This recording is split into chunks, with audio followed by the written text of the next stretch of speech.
പഴയ നിയമ പുസ്തകം വായിക്കുമ്പോൾ ദൈവം മോശയെ വിളിച്ച് സീനായി മലയുടെ മുകളിലേക്ക് പ്രവേശിപ്പിച്ചു.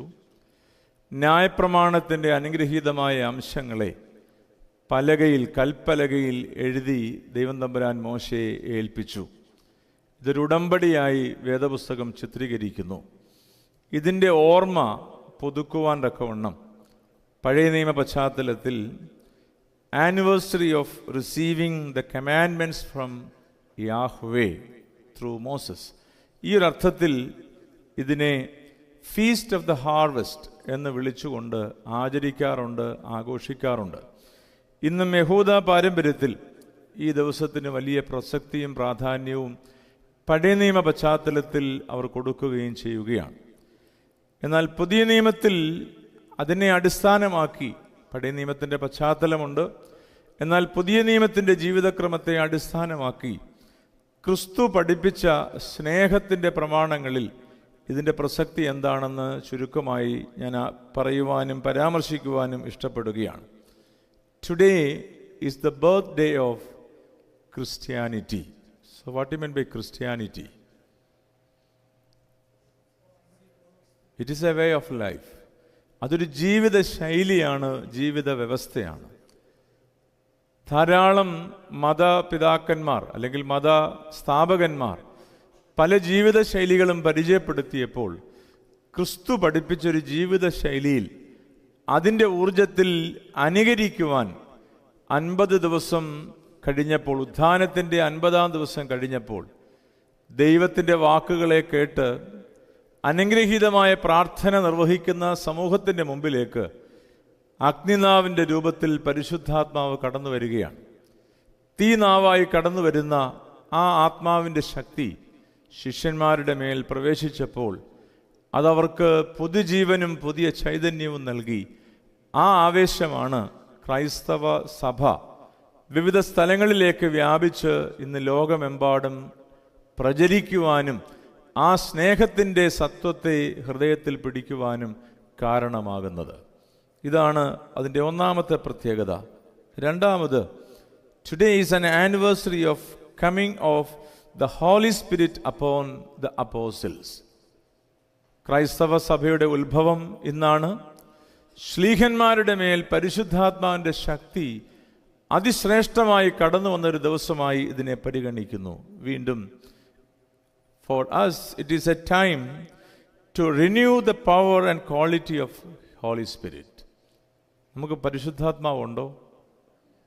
ഞാൻ 2 ദിവസം മുമ്പ് ഒരാളോട് ചുമ്മാതെ ചോദിച്ചു. എന്നെ ഒന്ന് അടിമുടി നോക്കി. ഞാൻ എന്താ ഉദ്ദേശിക്കുന്നതെന്നാണ് അദ്ദേഹത്തിൻ്റെ നോട്ടം. നമുക്ക് അങ്ങനെ ഒരു ചോദ്യം ചോദിച്ചാൽ നമ്മൾ പെട്ടെന്ന് ഇല്ല എന്ന് തോന്നും. But we have the power and strength of the Holy spirit.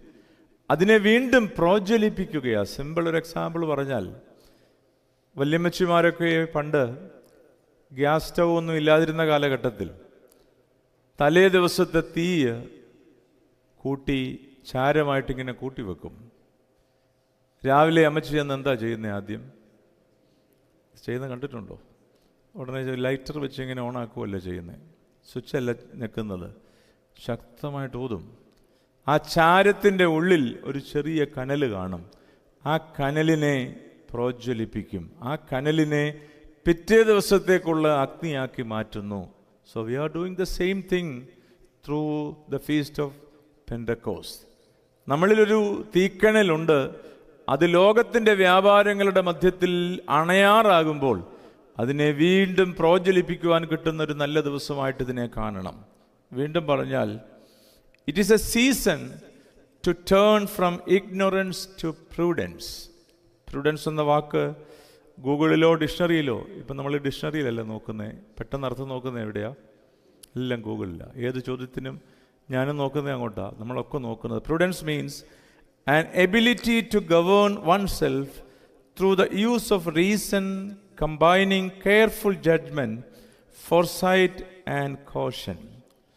ജീവിതത്തിൻ്റെ നന്മതിന്മകളെ, അർത്ഥങ്ങളെ നന്നായി തിരിച്ചറിഞ്ഞ് യാഥാർത്ഥ്യ ബോധ്യത്തോടുകൂടി ജീവിക്കാനുള്ള ഒരു പ്രാപ്തി നേടുന്ന ഒരവസ്ഥയുണ്ട്.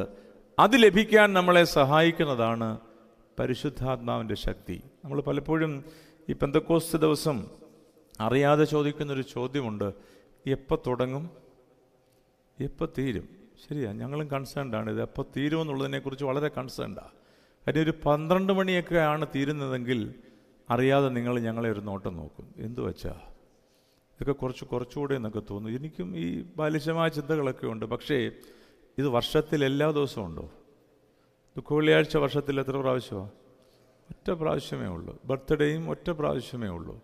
വിവാഹ വാർഷികവും വർഷത്തിൽ ഒന്നേ ഉള്ളൂ. So just like we are celebrating the empowerment of Holy Spirit and strengthening the power of Holy Spirit through a feast day that is known as the feast of Pentecost. അതുകൊണ്ട് തുടർന്നുള്ള ശുശ്രൂഷകളിൽ 3 ശുശ്രൂഷകളുണ്ട്. ഏകദേശം അരമണിക്കൂർ വരും. ഇപ്പം തന്നെ നമുക്ക് വാച്ച് നോക്കിക്കോ, ഇതെപ്പോൾ തീരുമെന്ന് ഏകദേശം ഒരു ഐഡിയ കിട്ടും. 1.5 മണിക്കൂർ തുടർന്ന് മുമ്പോട്ടുണ്ട്. അത് 11 ആകുമോ 11:30 ആകുമോ എന്നുള്ളതല്ല. നിങ്ങൾ പോകുമ്പോൾ നിങ്ങൾക്ക് നിങ്ങളോടൊരു ചോദ്യം ചോദിക്കണം, did I get something from this particular liturgical service? ഈ ശുശ്രൂഷയിൽ നിന്ന് എനിക്ക് എന്തെങ്കിലും നേടാൻ പറ്റിയോ, അതോ തീരുന്നത് വരെ ഞാൻ വാച്ച് നോക്കി നിൽക്കുമായിരുന്നു? ഇതിൻ്റെ ഓപ്ഷൻ ഞാൻ നിങ്ങൾക്ക് തന്നെ തരികയാണ്. So we need to get something through this liturgical sacramental process. So let us pray together for the feast of Pentecost. വലിയവനാ ദൈവം ഇതിൻ്റെ പ്രസക്തിയെ ഒട്ടും കുറയ്ക്കാതെ നിങ്ങളിലേക്ക് പരിശുദ്ധാത്മാവിൻ്റെ ശക്തിയെ നിറയ്ക്കട്ടെ എന്ന് പ്രാർത്ഥിച്ചുകൊണ്ട് ഞാൻ എൻ്റെ വാക്ക് പൂർണ്ണമാക്കുന്നു. ദൈവം നിങ്ങളെ എല്ലാവരെയും വാഴ്ത്തി പുണ്യപ്പെടുത്തുമാറാകട്ടെ.